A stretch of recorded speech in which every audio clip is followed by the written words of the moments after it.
Saps quin secret s'amaga darrere d'aquest misteriós personatge del Far West?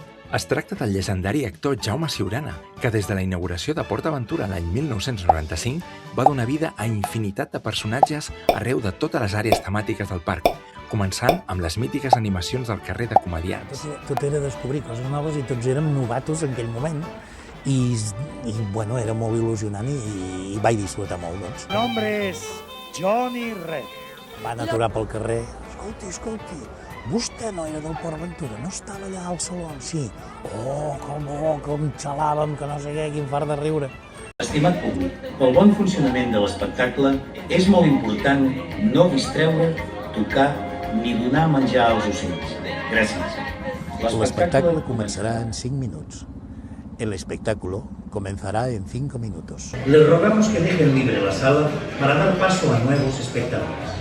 Es prega que deixin lliure la sala per donar pas a nous espectadors. Se ruega que dejen libre la sala para dar paso a nuevos espectadores. Gràcies. Per tot això, el Tro de Festa 2022 és per Jaume Ciurana Mir. Una vida dedicada a interpretar, divulgar i, sobretot, a fer gaudir als altres. Diu, escolta, tu no treballaves al PortAventura i tal. I, clar, són aquestes coses doncs, que dius, doncs, bueno, potser sí que hem deixat una mica de petjada, no? Que la gent se n'en recorda una miqueta de naltros i tot això. Visita el nostre canal adrenalina.cat i subscriu-t'hi per no perdre't res.